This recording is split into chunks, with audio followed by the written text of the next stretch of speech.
Halo teman-teman semua, perkenalkan kami dari kelompok 1.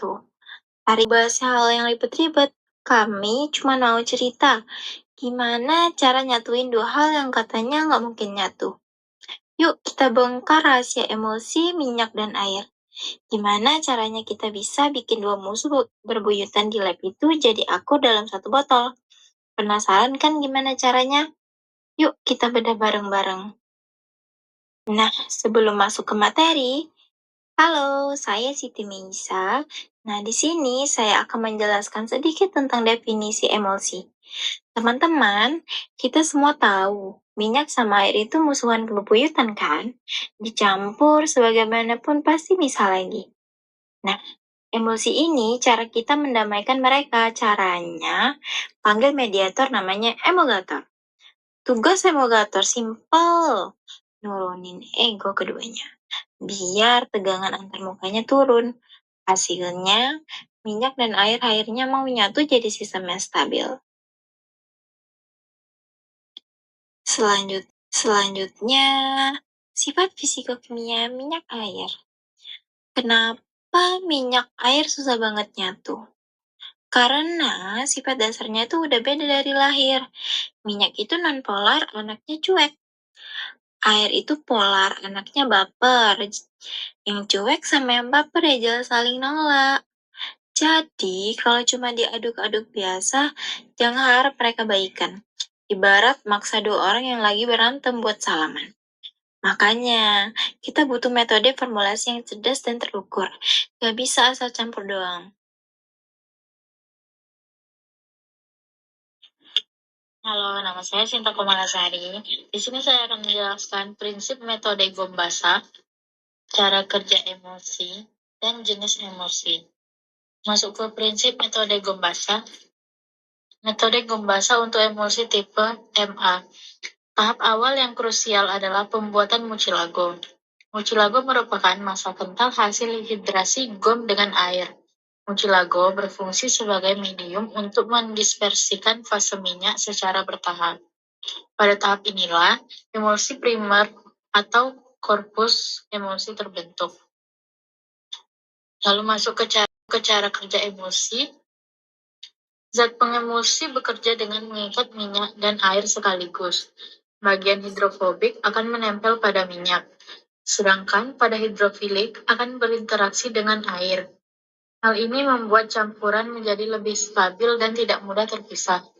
Lalu masuk ke jenis emosi.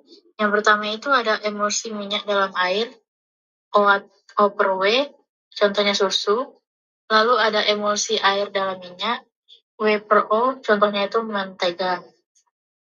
Contoh emosi dalam kehidupan itu ada susu, krim, mayonnaise, dan pelembab badan. Halo, perkenalkan nama saya Rosmiati. Saya di sini akan menjelaskan tentang faktor yang mempengaruhi emosi, manfaat emosi, dan alat dan bahan pada formulasi emosi Gombasa. Yang pertama, kita masuk ke faktor yang mempengaruhi emosi, yang dimana kita ketahui sediaan emosi itu tidak terbentuk begitu saja, tetapi dengan dipengaruhi oleh beberapa faktor penting. Pertama, itu ada jenis zat pengemosi atau emulgator yang digunakan. Kedua, perbandingan jumlah minyak dan air dalam formula. Dan ketiga, proses pengadukan atau pencampuran. Dan yang terakhir adalah suhu lingkungan saat pembuatan maupun penyimpanan. Semua faktor ini sangat menentukan kestabilan emosi yang kita buat. Lalu lanjut ke manfaat emosi. Kenapa bentuk emosi ini sangat penting? Itu dikarenakan pemanfaatan emosi sangat luas di berbagai bidang kehidupan kita.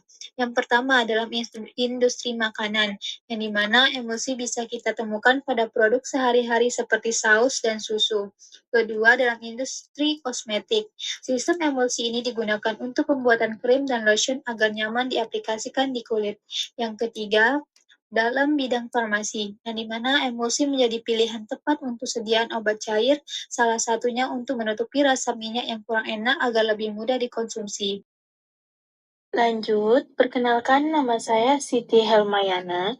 Di sini saya akan menjelaskan alat dan bahan. Oke, sebelum mulai bikin emulsi Gombasa, kita kenalan dulu yuk sama alat dan bahannya ya. Nah, Bersama alat dan bahan ini harus sesuai prosedur kerja di laboratorium supaya hasilnya tetap aman dan akurat. Setiap bahan punya fungsi masing-masing dalam formula, jadi nggak bisa asal diganti. Terus, penimbangan juga harus benar-benar teliti, karena sedikit saja salah, hasil emulsi bisa berubah atau bahkan gagal. Oke, lanjut yang kedua adalah komposisi formula. Sekarang kita bahas isi formulanya satu persatu ya. Yang pertama ada tokoferol 0,3%, fungsinya sebagai zat aktif yang bekerja sebagai antioksidan. Lalu ada oleum ricini 20%, ini berperan sebagai fase minyak dalam emulsi. Berikutnya akasia 3,5%. Nah, ini yang membantu menyatukan minyak dan air. Jadi, berfungsi sebagai emulgator tipe minyak dalam air.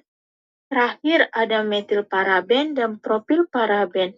Tugasnya itu menjaga sediaan supaya tidak mudah ditumbuhi mikroba selama penyimpanan. Lanjut, alat yang digunakan. Nah, sekarang kita lihat alat-alat yang dipakai. Pertama, ada timbangan analitik. Alat ini penting banget karena memastikan semua bahan ditimbang dengan tepat. Selanjutnya, hot plate digunakan untuk membantu melarutkan bahan yang memang perlu dipanaskan. Terus ada lumpang dan alu. Biasanya dipakai untuk menggerus dan mencampur bahan sampai benar-benar homogen. Nah, setelah emulsi jadi, kita cek kualitasnya menggunakan pH meter untuk mengukur pH dan viskometer untuk melihat tingkat kekentalannya. Jadi, semua alat ini punya peran penting supaya emulsi yang dihasilkan sesuai standar. Halo semuanya, saya Raisa Ramania Putri. Pada video kali ini saya akan mempresentasikan materi tentang tahapan formulasi, evaluasi mutu sediaan, dan kesimpulan. Semoga penjelasan yang saya sampaikan dapat bermanfaat dan mudah dipahami ya. Selanjutnya ada tahapan formulasi, prosedur pembuatan korpus emulsi. Untuk tahap 1, lakukan hidrasi acacia dengan air di dalam lumpang hingga terbentuk mucilago yang homogen. Pada tahap kedua, tambahkan oleum ricini secara bertahap ke dalam mucilago sambil digerus secara konstan hingga terbentuk emulsi primer. Pada tahap ketiga, masukkan zat aktif dan bahan pengawet yang telah dilarutkan, kemudian digerus hingga homogen. Nah, selanjutnya ada evaluasi mutu sediaan. Parameter uji kualitas emulsi. Evaluasi dilakukan untuk menjamin stabilitas dan keamanan sediaan. Tujuannya, memastikan sediaan memenuhi spesifikasi yang ditetapkan. Parameter uji utama. 1. Pengukuran pH. Tujuannya adalah untuk memastikan sediaan berada pada rentang pH yang aman dan stabil. Untuk yang kedua, pengukuran viskositas. Tujuannya adalah untuk menilai konsistensi dan memprediksi stabilitas fisik sediaan. Hasilnya, sediaan dinyatakan memenuhi syarat apabila tidak terjadi pemisahan fase selama penyimpanan. Dan yang terakhir adalah kesimpulan. Untuk kesimpulan yang pertama, metode gom basah merupakan metode efektif untuk membuat emulsi tipe minyak dalam air yang stabil. Yang kedua, kunci keberhasilan terletak pada pembentukan mucilago dan penerapan perbandingan 4:2:1. Yang ketiga, evaluasi pH dan viskositas wajib dilakukan sebagai penentu mutu sediaan akhir.